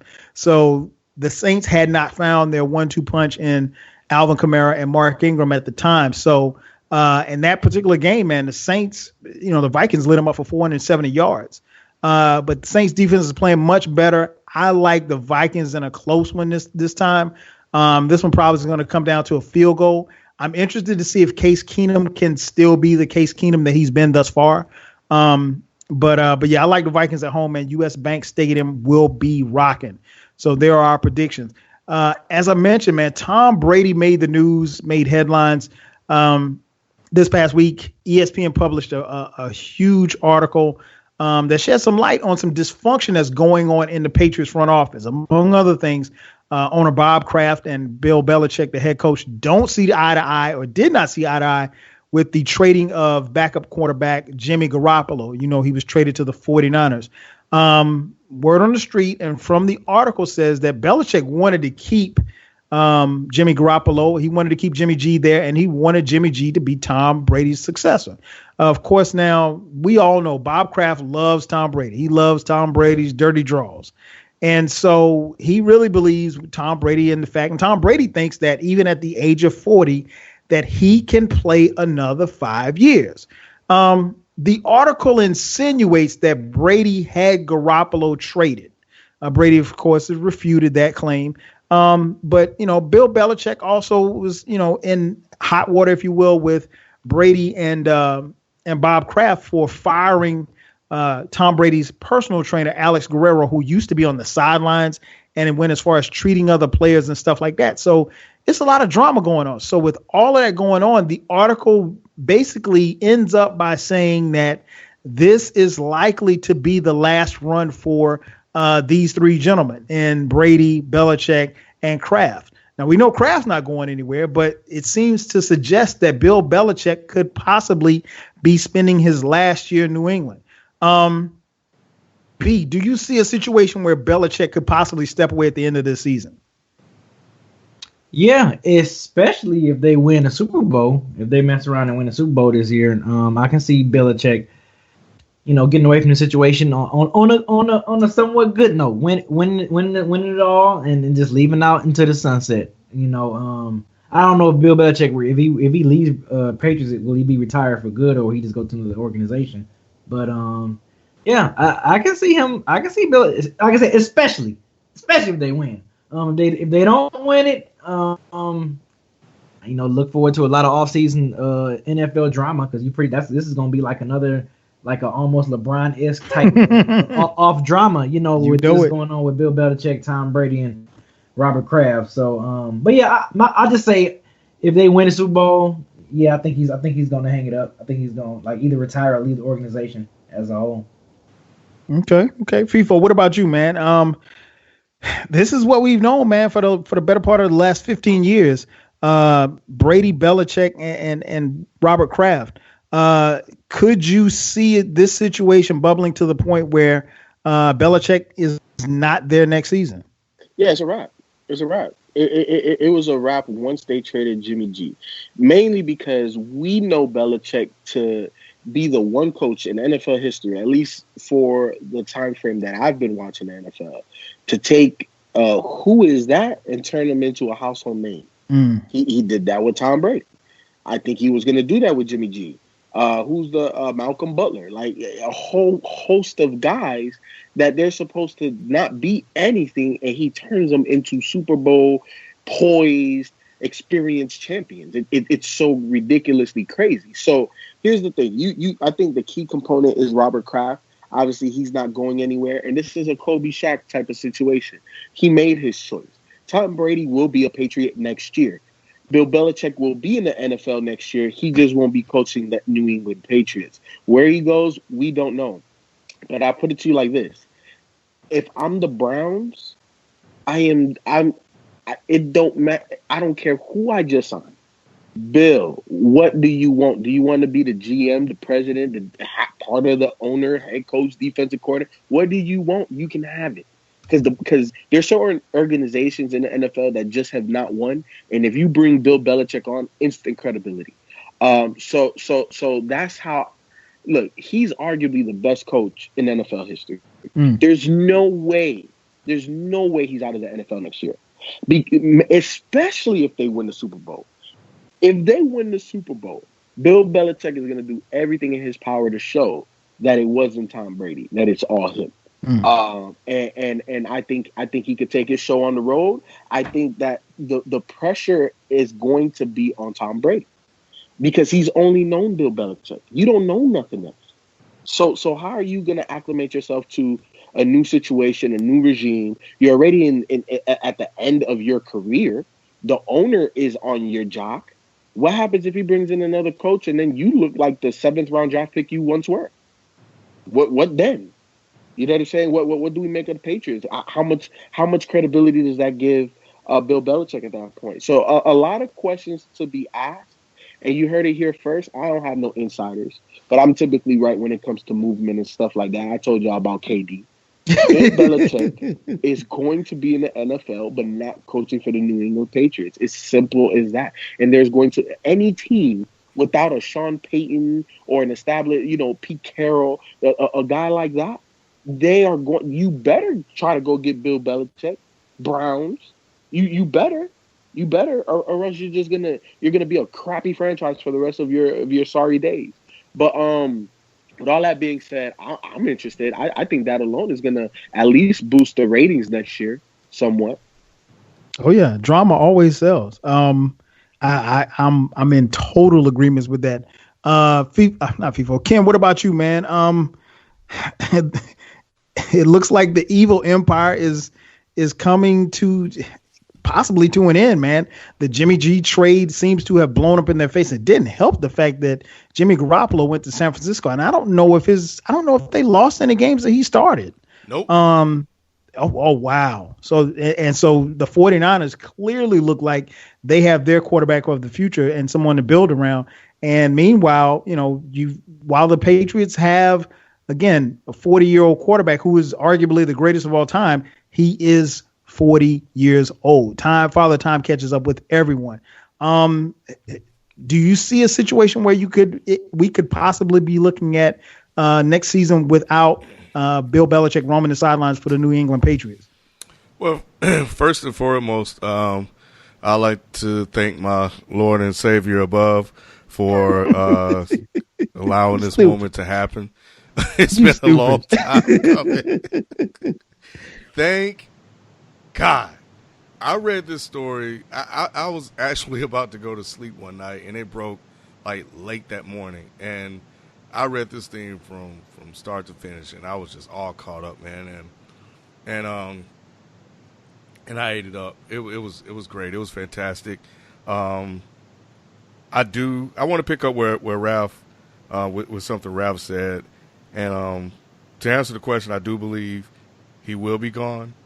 I think I like the Giants scenario that people are throwing out. Yes, the Giants going back to New York. I would love that for that to happen. Yeah, I think that's a good fit. I like the Giants, so I will be okay with that if he can come back and turn that into a winning franchise. And New York would definitely give him all of the support that he needs to make sure that happens. But I don't know, mainly because it was something Ralph said, and it's basically like about Tom Brady and his legacy and Bill Belichick and his legacy. How do you want this story to end? How do you want this story told? Because when they separate and we find out the truth, for one, if Brady don't win without Belichick, what does that say about his career? Outside of the 5 Super Bowls, right? They're attached to the hip to each other. You know, it's Jordan Pippen. That's basically what they are. He never won one without Pippen, right? So in this scenario, Ken, who's Jordan, who's Pippen? Belichick's Jordan. Agreed. So, I agree. So, and if you're Belichick, you bought yourself some time because you have to turn the organization around. You have to get the quarterback, and you have to turn around the culture so nobody will look for immediate results from you as soon as you take over. They just want to see progress. And you turn around and win one, like you probably would have with Jimmy G, who I like, then all of a sudden that amplifies his side of the story. So is that something that Tom Brady is willing to risk? And I kind of want to lean a little bit towards yes, mainly because it did paint Brady in a negative light, but it's one that we've always known. The man has done a good job of shielding his ego, of crafting this narrative, this persona, this perception of this characterization of him, as he came out and said that today that, him celebrating Jimmy G's trade was a mischaracterization. No, I think it's probably apropos. I think it's probably accurate. I think there's some level of truth to that. Maybe not 100%, but you probably smiled a little bit. You didn't let the guy in the facility. Fist bump. Right. Yeah. You didn't let the guy in the facility. That's probably documented somewhere. The biggest thing that I pulled from it was the Deflategate. Because there was a paragraph in there that people probably just skipped over, where it was like Kraft supported him, but there were people in the organization that felt that there was some merit to it. And based on everything else that was in that, and how Brady seems to like things, and how Kraft seems to make sure that he's catered towards, I could see Kraft looking at him as his son. Man, when you have a kid, man, you're going to go all out for your kid, even if you know he did wrong. So I can see him trying to protect the image of Brady and fighting this thing to the, as far as he did, because he loves Brady to death. So that's probably why he took it so personal. So that told me that he probably more probable than not, did it. They ran their course. They have their issues, as all organizations do. And finally, we're starting to see the cracks. And they just need to figure out how they want this story to end. That's it, man. You made some great points. Actually, all three of you did. I think the only thing I have to add to it, I think they made a mistake with Jimmy Garoppolo. This whole Tom Brady trainer, I mean, that article really shed a lot of light. I didn't realize that, it's one thing, and don't get me wrong, players do have personal trainers, but this Tom Brady's own personal, and I also need to mention that Alex Guerrero is not only Tom Brady's personal trainer, but he's also a business partner of Tom Brady's as well. So he had not only, I think, an office in the facility, but he was able to be on the sidelines, during games and stuff. And that never happens. That doesn't happen for anybody on most teams. Because the teams have their own medical staffs. And when it gets to a point where if your running back tweaks an ankle and he goes to see Tom Brady's trainer and not the medical staff that is hired by the Patriots, that's a problem. So I think that, him, as far as, Belichick getting rid of him, that at least was a part of the power struggle, if you will. As I mentioned, Kraft isn't going anywhere. Kraft is on the team for 20, almost 30 years, I think, something like that. He's been in the owner for a while. He's not going anywhere. And I mentioned he loves Tom Brady like a son. So I don't understand how, and Ken, you touched on a great point. A coach like Belichick, who is known for getting rid of players, particularly older players, while they still have value. And I'm not saying that, he was going to trade Tom Brady, because I don't think that they, ever had it in their mind to trade Brady. But you don't have a capable backup. And basically what Bob Kraft has said, well, hey, we'll find another. We don't have Jimmy G, but we'll find another quarterback in the draft. We'll find Tom Brady's successor in the draft. Look at what's coming out in the draft. There's nobody coming out that you could say, okay, well, hey, you're going to trust the franchise too. And yeah, Brady doesn't get hit. He doesn't, get a lot of injuries and things of that nature, but he's still 40 years old. And even the great Joe Montana got old. Everybody gets old. And, while it sounds great, hey, I'm going to play till I'm 45, at some point, we've seen this. We just saw this with Kobe. At some point, you as an organization have to start making moves and being prepared for life after your superstar. And we saw, and I know basketball is a different sport, but we saw what happened with the Lakers. And New England has to prepare themselves for life without Tom Brady. And Jimmy Garoppolo looks to be, what if Jimmy Garoppolo turns out to be Steve Young? And I know that's, big shoes, but what if he turns out to be that type of quarterback, a bona fide superstar quarterback? We saw what happened in Green Bay. They didn't want to get rid of Brett Favre, but look at what Aaron Rodgers became. Everybody has to get their shot. So I don't know, man. I would love to see Bill Belichick in New York with the Giants. I think it's very possible that he might not be back. He's not going to tip. He's laser focused. They want to try to win another Super Bowl, and I really expect them to come out and kick the crap out of the Titans this weekend, because every time there's controversy, the Patriots tend to play a little bit better. But there's going to be AFC Championship game, in New England, and it's going to be New England versus Pittsburgh, I think. And we'll see what happens after that. If the Steelers win and send the Patriots home, yeah, I think that could be it for Belichick. I think it really could be the end. So we'll see how this plays out. But ESPN stood behind the story. They didn't have any qualms about putting it out, and the authors that put it out were very well documented and detailed as far as the sequence of events. So if you have not read it, if you finish listening to this podcast, go to ESPN and check out that article. Very, very deep and detailed article about the dysfunction that is the New England Patriots. Hey, Cal. One real quick thing to add. Go ahead. I read something that said Seth said that the Boston writers were tweeting negatively about the article, but sending him DMs saying that he got most of it right. Like, what kind of mess is that? I found it interesting that a lot of writers, particularly in the Boston area, were looking to, kind of shut down Seth Wickersham, who wrote the article for ESPN. And he's very good, and he's very detailed and very thorough. He doesn't, he's not going off of just something that he heard or something that, hearsay. Everything is very detailed. So I'm not surprised, Ken. I'm not surprised at all. And like I said, we'll see how this plays out, but this could be the last run for Belichick. Brady looks like he's going to stick around. So we'll see how it goes. Moving on to the NBA, man.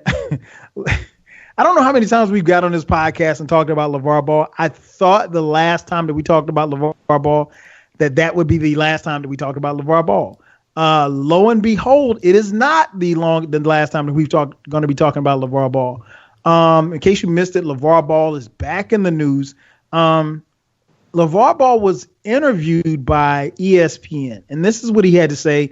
As you know, he's been very critical, not as critical as he is right now, but has been critical of Lakers coach Luke Walton, who happens to coach his son, Lonzo Ball. Here's the quote, and I quote, "You can see they're not playing for Luke no more. Luke doesn't have control of the team no more. They don't want to play for him. That's a good team.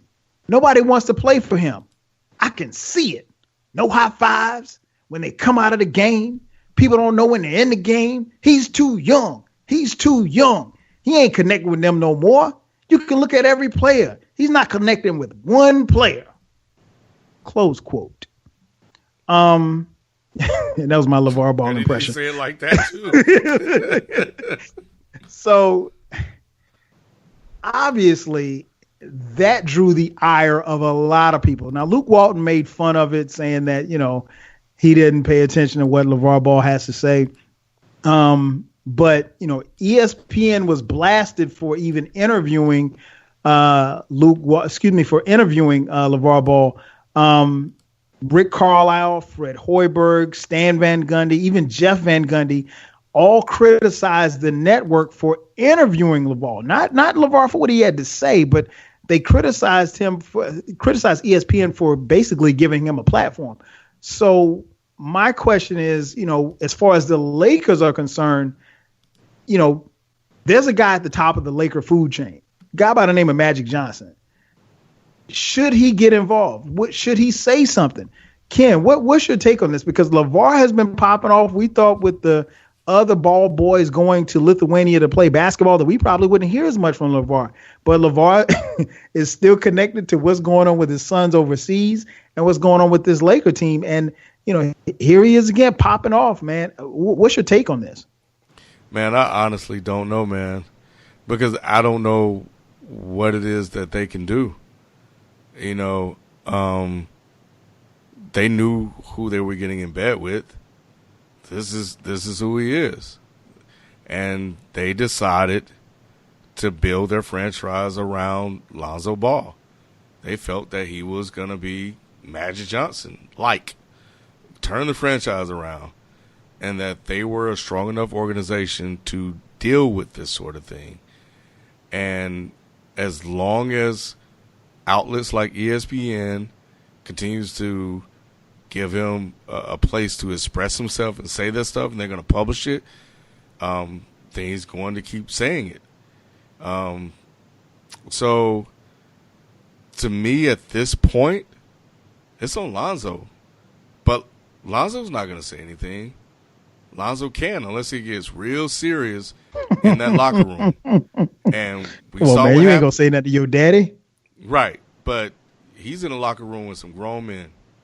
True. And men that has families, they try, and all this stuff coming out, man. Kyle, FIFO, B, you guys know at some point you're going to be like, hey, man, what's up with your pops? It's going to happen. It's bound to happen, especially if they felt like he's getting a lot more attention that he deserves, whether they like him or not. And then you start losing games. You can't win a game, too. And then your pops out here talking reckless. Oh, no, somebody's going to check him. And we've seen this happen with D'Angelo Russell.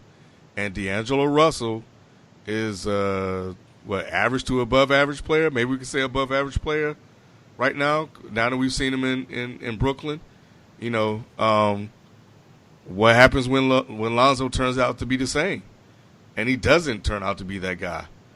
So what's going to happen then is that they're going to ship him off, admit they made a mistake. If Brandon Ingram continues to blossom, he'll be the guy. Maybe they pick up somebody else. They like Kuzma. Maybe they build around them too. And Lonzo's gone.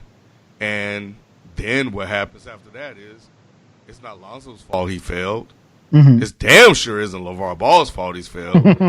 It's going to be the Lakers' fault he failed. It's going to be Luke Walton's fault he's failed. Magic Johnson has to stand pat, stand by his coach, and don't do like the high school in Chino Hills.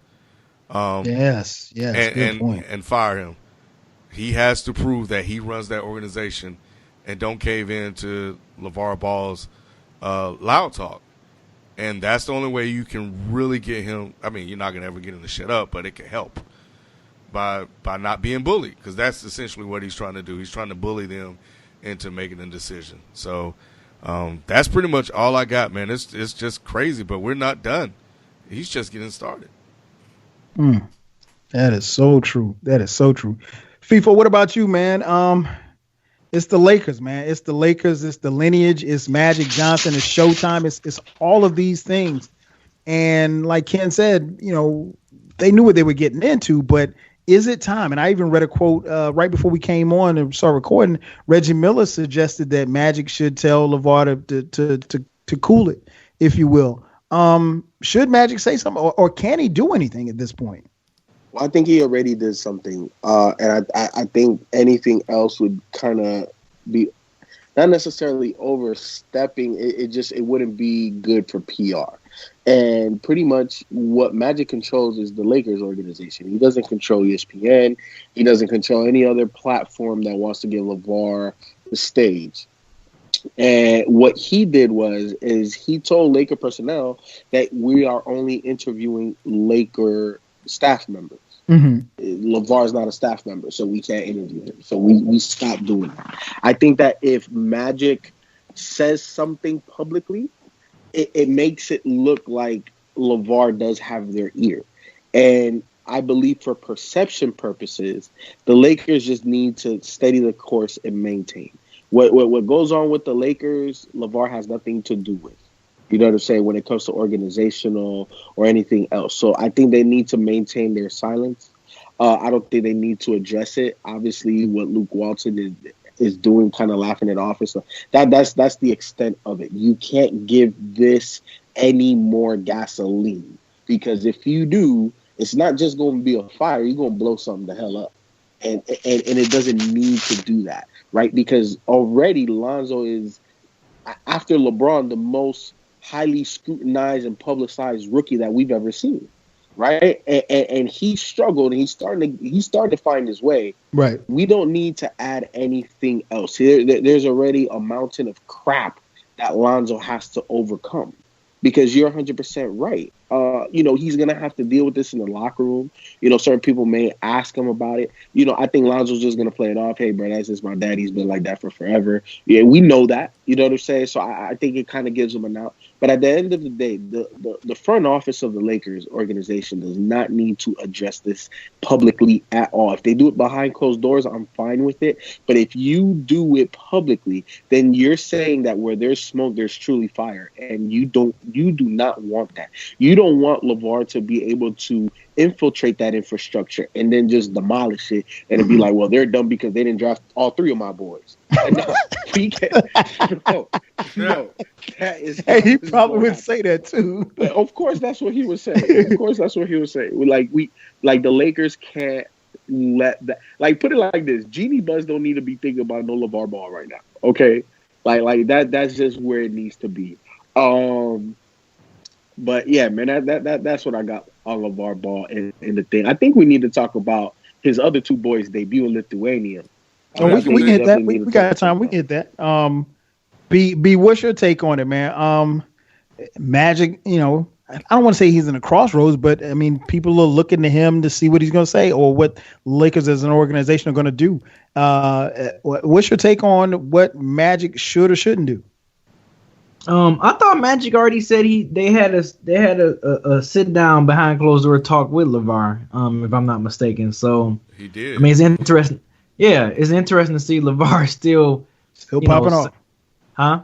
I say he's still popping off. Yeah, it's interesting to see him still popping off and talking. And to be honest with you, I saw this coming. It was just a matter of time before he was going to start criticizing the coach just because Lonzo was not getting off to a start that he thought he wished he should. It was a matter of time before he was going to start blaming the coach. I mean, that's just what he does. But I definitely don't think Magic can say anything public. If anything, I don't know how the first talk went the first time. If it wasn't firm or stern talking, I think this next talk behind closed doors should be a lot stern. It should be little firm. You know what I'm saying? It should be like one of those, hey, little nigga. Okay, so you said what you had to say. You know, like I think it should. You know, you should give him that. Like, all right, now don't. You know, give him that, raise that eyebrow a little bit.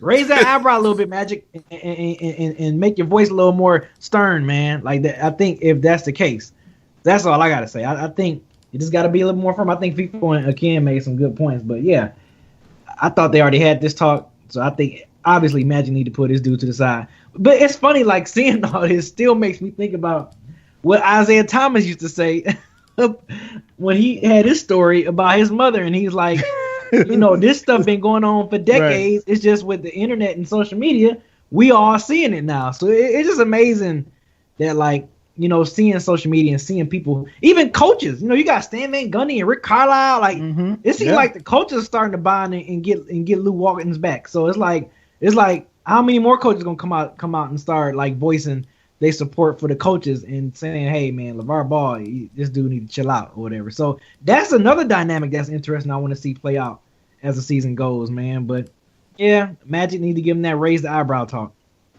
Yeah, I agree with everything you guys said. I think when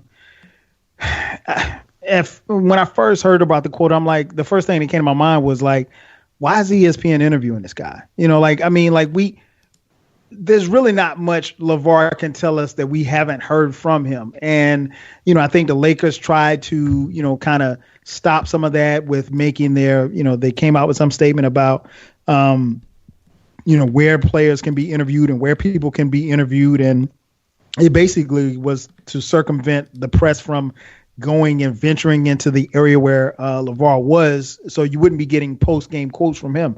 But, I mean, LaVar's got Twitter just like the rest of us. He can tweet something, and that can be news. So it's not like you're going to shut him down or shut him up. We know, and one thing we do know about people with big mouths is that when you try to shut them up, they talk even louder. So you know, I don't expect anybody to shut LaVar up. But what he's saying is not good for business. And I think that's a part of the problem that I have. I know the Lakers were mired in I want to say 8 or 9 game losing streak. They just beat my Hawks the other night. And Lonzo, I saw a little bit of the game. Lonzo played well. He shot the ball well, like FIFO said. And this is a young team. I mean, like, they're still trying to figure out their way. They're hearing these rumors about, you know, what may happen next off season and things of that nature. So, you know, you don't know where the level of focus is. And one thing we do know about the NBA, it's tough to lose, but it's also even tougher to lose when you're a young team and you're losing, because you don't want that to become, you know, something that you feel like is normal. But yeah, if I'm Magic, I'm like you, B. We're having one more sit down, and it's behind closed doors, and it's like, look, bro, you gotta chill. And I wouldn't necessarily say it in those words. You know, you gotta shut up, basically. You know, you can't be out here criticizing the coach, and you know, because ESPN, Fox, whomever, they're going to run and get a quote from LaVar at any moment, you know, at any given moment. We just never know. So it's going to be up to him.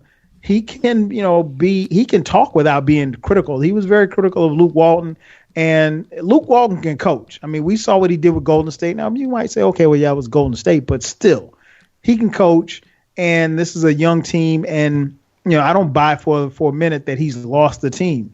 You know, they're just not good, and they're learning their way, and they're in the Western Conference. If they were in the East, you know, things might be a little bit easier for them, I guess. I don't know. FIFO, you mentioned the Ball boys. They made their debut earlier today, if I'm not mistaken, in Lithuania. You wanted to talk about that?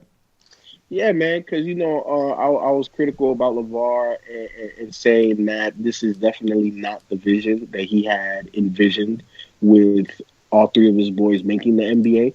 But, you know, the thing is that there's certain people in the world that, you know, they cry because they got lemons, and other mugs, they just make some lemonade and they sell it for $150 a cup. And LaVar's that guy. And you have to, you know, because I obviously I didn't watch the game, I was at work, but I watched highlights. That Triple B is all up in through them stands. Right, so it's not just getting his boys out there; he's getting his brand global. And you know what, man? He's always going to be a talking point. I think that we criticize him because obviously he has a big mouth and he's doing that on purpose. But let's not take away, and I think Ken alluded to this, a while ago, a couple of episodes ago, of the genius of LaVar Ball. And we continue to see it mainly because with people that are destined for greatness, doesn't matter what type of roadblock you put in front of them, they're going to circumvent that and they're going to maximize their opportunity. And that's exactly what he's doing. And you know what? It's been my experience in life that regardless of how much you plan, that plan is never going to be linear. It's gonna have dips, ups, downs, around some things. And the way LaVar is navigating everything and just turning everything to a positive, you got to give him props. You got to give him props. Man, we're talking about the youngest American-born player to ever play a professional league, a professional game, and he did it in his own signature shoe. These are milestones that LaVar is orchestrating. You know what I'm saying? Like he's making huge moves, and we're understating them mainly because LaVar is bigger than everything that he's doing. But when the dust settles, hopefully when these guys are either in the NBA or once they move on, right? And I'm talking about retirement out of the NBA. We're gonna look back at what he was able to accomplish with his boys, and we're going to be like, if it wasn't for LaVar and what the Triple B brand did, certain things that we're accustomed to in the future wouldn't be there. Like, LaVar is really setting a lot of groundwork for alternative routes to professional basketball. He's pushing the status quo. He's making things uncomfortable. And to be great, this is something I use at work all the time. To be great, you got to get out of your comfort zone. And the crazy thing is, he looks so comfortable outside the comfort zone. You don't know what's comfortable and what's not. And that is the mark of true greatness, man. And we got to stop talking so much crap and just allow this man to orchestrate what he wants to orchestrate, because you know what? He's going to make it work. And you can like him or you can disagree with him or whatever, but just know and respect the fact that he's going to make it work. I think, FIFO, that I agree. On one hand, I want it to work, right? Because it could really open up different doorways to the NBA. And I think that would be dope to kind of bypass the process. On the other hand, the method, the means, I don't want a bunch of LaVar Ball clones. And a bunch of other black or white men going out here trying to be blowhards thinking that that's the way. Now, not all of them will have LaVar Ball's gift of gab. You know, he's quick-witted. He has catchphrases after catchphrase. He's charismatic. They're not going to have LaVar Ball's way, but they may have another way. And to see a guy like this become a talking point in a global talking point, because you're right. Like, and I didn't know the Big Baller brand was all throughout that gym. That says a lot. This man is global. They love these kids. And what happens to the Nets dad, whose kids might not be as talented, and he ends up ruining their lives. So I will focus on the positive, the entrepreneurship, the creating a different way to the NBA. But I'm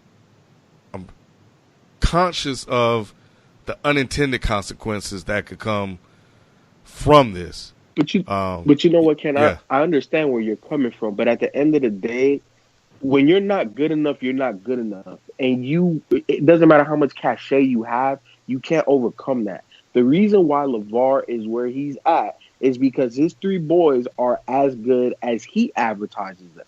You know what I'm saying? Think about it now. He doesn't advertise Jello as being the best. He said Lonzo and Melo's going to be the best. And I agree with that assessment, right? So he in all of the craziness, he is being brutally honest. And if his boys could not play, they wouldn't be where they are. So I understand where you're coming from, where you get the dad with the mediocre kid trying to push down doors and stuff. The only reason why LaVar can do that is because his boys are that good, and they have to back up the pressure that their dad puts on them. When you are mediocre, it don't matter how much pressure your dad put on you, bro. You mediocre. And that's the beauty about sports. The cream rises to the top. Talent is eye catching. You know it when you see it. Maybe you can't explain it. Maybe you can't put it into words. But when your eye sees it, you know it's something special. Lonzo, I'm not saying he's going to be the greatest point guard of all time, but there's something special in how he passes. He's special. LaMelo is special. I don't think Jello is special, but I think he could be an NBA roster player. But Melo and Lonzo are special. You know it when you see it. Mediocre dad, what's he going to do? He going to talk to his college coach? He going to talk to his high school coach like LaVar does? How? You have no equity here. Your kid, you lucky your kid getting 10 minutes a game, dog. Go sit your butt down somewhere. Over here hooting and hollering. Matter of fact, take your kid, take him to whatever school you want because he ain't contributing over here.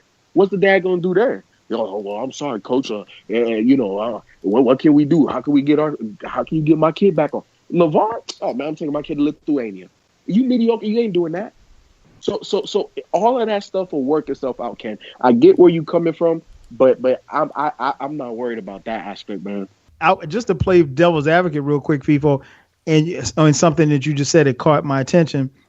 You said about the pressure LaVar putting on him, and I get it. And my only concern, or one of my main concerns, and I've talked about this before, is not so much about the pressure that he's put on him, but it seems, at least for us on the outside looking in, we're not in the ball household, we don't know what's going on. It looks like he's making it more difficult for him. And as a father, and I would never tell LaVar Ball how to be a father, because I have 4 of my own that I'm a father for. And Ken, you're a father. B, you and FIFO, you guys are uncles, so you know where I'm coming from in this point. It's our job to make it easier for the children, not necessarily harder. And I think, just again, on the outside looking in, it looks at times as if he's making it harder for them, and I would like to see him make it easier for them. You see what I'm saying? I get what you're saying, Kyle, but I think at a certain point in time, whether it's you or a situation, a scenario, or where you are in life, you have to rise to a challenge, right? Like I think early on, you have to make it easy for your kid to succeed, right? Like you got to put some structure. You got to push them in training. Like you got to make that environment for them to prosper easier for them. But at some point in time, to be great, the pressure is required, right? Because if I make it easy for you and you don't have to deal with no pressure, how are you going to handle a game-winning situation? Right. You know what I'm saying? Yeah, experience can teach you, but you need to have other pressures in life. You got to be able to display decision-making in a multitude of facets, not just on the basketball court. You know what I'm saying? So I don't think what LaVar is doing is all the way bad. I think that it can make it a tad more difficult just because of the era we're living in with social media and everything is blown out of proportion. Everything is under a microscope, all of that stuff. You know what I'm saying? All of the extra outside stuff. Mm-hmm. But what LaVar is doing in terms of putting pressure on his boys, I don't think that there's nothing wrong with that because they're grown men now. And where their game is, they need to have pressure. Because pressure is the only way that you're gonna burst through a plateau. Mm. So I don't have a problem. I honestly do not have a problem at all. Okay. No, I feel you on that. I just that's a good point. I just wanted to interject on that. B, you got anything on the balls?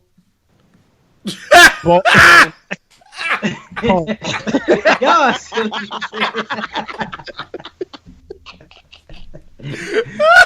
As soon as you said, I was like, "Ooh!" On the ball, boys. Oh man, that is so funny, dude.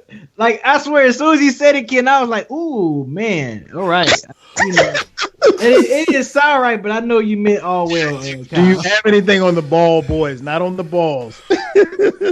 No, I don't have anything on them. No, I don't. Oh, that's funny. All right, move on. Before we get out of here, man, we always close out with one gotta go. If you're on Twitter, you know about the phenomenon created by my homie Eclectic. You can follow him on Twitter at @1 gotta go. Real simple, man. 4 things we give out to you. One has to be removed forever and ever from your lifetime.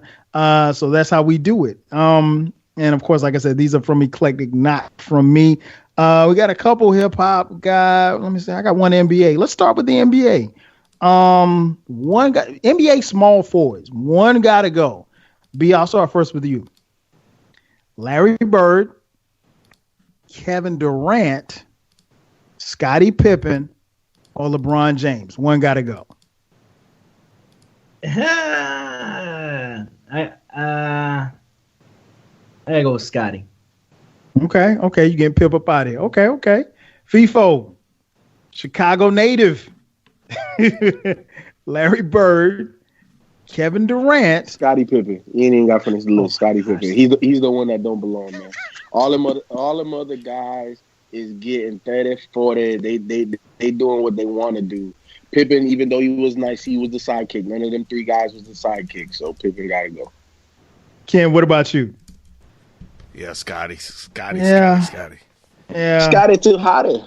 Yeah, I don't want to get rid of Scotty, but Scotty gotta go. He gotta go. You can't touch Bird because Bird was just so cold, and I really feel for people who didn't see Bird in his heyday. Kevin Durant's not going in, and I saw a lot of people getting rid of Kevin Durant. Y'all some low bottom haters, because Kevin Durant is a beast, and of course LeBron probably is going to be one of the greatest players to ever play the game. So yeah, LeBron goes nowhere. So yeah, that's my one. Got to go. Let's go hip hop. FIFO, I'll start with you. MCs lyrically. Now we're not talking record sales. We're just talking lyrics. One got to go. Chance the Rapper, French Montana, Wale, Big Sean. One got to go. French Montana, man. Get that, man. And he got some joints now. Look. I mess with French. Got some. Do you really? You probably be the only person I know that like French Montana. No. Wait. Hold on now. You put words in my mouth now, pal. Hold on now. Nah, what I mean is that French Montana has some joints. Okay. It doesn't mean I'm a fan of him. Okay. And I'm not saying he's a great rapper. Does he bumping the whip? He got some joints that be bumping. Okay. All right. Okay. So I'll take your word for it on that. Ken, Chance the Rapper, French Montana, Wale, or the great Big Sean. One got to go. Can I get rid of 2? Sure. Hey, there's one got to go, but 2 can go if need be. Nah, let's go ahead and get rid of French. Okay. B, what about you? Disrespectful, Ken. Who you get rid of? Came a long way. French. Okay, I thought you were gonna say Big Sean. I wanted to. Yeah. Just cause. Yeah, I'm getting rid of French too. I could actually listen to everybody else on here. Yeah, French. I just can't listen to French. All right. Let's go hip hop. Females lyrically. B, I'll start with you. Remy Ma, Cardi B, Nicki Minaj, or Rhapsody. One gotta go. Cardi B. Okay. The newcomer, she's up out of here. Ken, who you got? Cardi B easy. Yeah. Okay. Yeah. Do it like that, but yeah, she gotta go. FIFO, what about you? Who goes? Give me the 4 again. Remy Ma, Cardi B, Ali, shit. Nicki Minaj, and Rhapsody. Yeah, I gotta let Cardi B go simply because she's the rookie on the list. Yeah, I'm getting rid of Cardi B because I don't think she can rap. But she the hottest artists on that list, though. Hey, man, hot means nothing to me. Ja Rule was hot. Man, Ja Rule had joints, though. He did. Hey, man, Ja Rule had like a 2 or 3 year run where he ran the charts. But, I mean, Ja Rule might be working at the car wash right now. That's cool. He still got more money than me and you. This is true. All right, last one. This one won't be as easy. B, I'll start with you. Discography. Rap groups, discography. So we're not talking lyrics, we're not talking sales, we're talking their discography. Run DMC, A Tribe Called Quest, Outkast, or Wu-Tang. One gotta go. Run DMC. Ladies and gentlemen, thanks for tuning in to the Tennis Sports Podcast. What's wrong with this guy? Cut his mic. Ken, Run DMC, A Tribe Called Quest, Outkast, or Wu-Tang. Who leaves?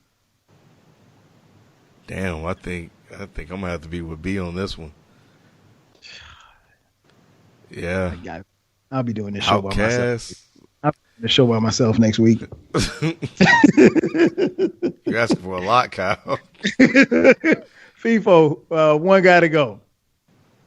I'm gonna have to go with Tribe. Wow. You know what, man? I am actually going to agree with FIFO. Wow. And I love Tribe. No, hear me out. And Tribe is like, I think Tribe is probably my third or fourth favorite hip hop group of all time. But if we're talking discography, Tribe's first, in my opinion, Tribe's first 3 albums are classics. That 4th album, it was all right.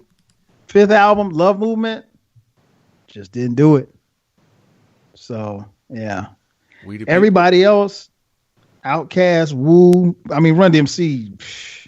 That's why I'm surprised y'all picked Run DMC. But, I'm going to try. That's tough too. That's a tough 4. I don't know. It wasn't a tough one for me. That's because you're a hater, B. Oh, it wasn't tough. Like once you named them, it was like easy. I ain't even. I'll mess with you. That's tough for me. I love all 4 of those groups.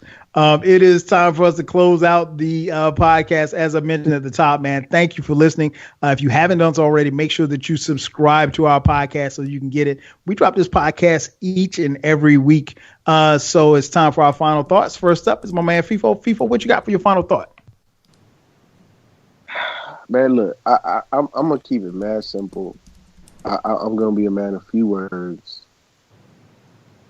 You can't trust no Georgia team. Just let it go. Just let it go. I'm done. All right, Ken, what you got for your final thought? Yeah, like FIFA, I think mine will be pretty brief too. Steph Curry, man. I don't know what's in him, but this dude has been on freaking fire in the last couple of games, lighting everybody up. And I think the league should be very afraid because my God, and y'all know, Steph, my boy, man. Contrary to what people believe that's been listening to the show, Steph's my boy, man. This dude is he's on another level right now, man. So I don't know. You see him go for 45 the other night, man, dude. He's going for everything. Like it's nuts. I know he on my fantasy basketball squad. So trust me, I know. Like, and this is after being off for like a month. He said he got fresh legs. He said he tortured everybody, man. Be afraid. Be very afraid. That's crazy. Yeah, Steph Curry, man, it's unreal. If he plays like this, and I mean we got a lot of basketball to happen, but Jesus, B, you got your final thought? Just shoot. No, I don't. But I will say, I'm just okay. I'll say this. I'm happy that now we got conference play in the NCAA basketball now. Michigan State got their butts handed to them by Ohio State. But this is what happens when you start to play the in conference. When you start playing teams you're going to see 3-4 times in the season.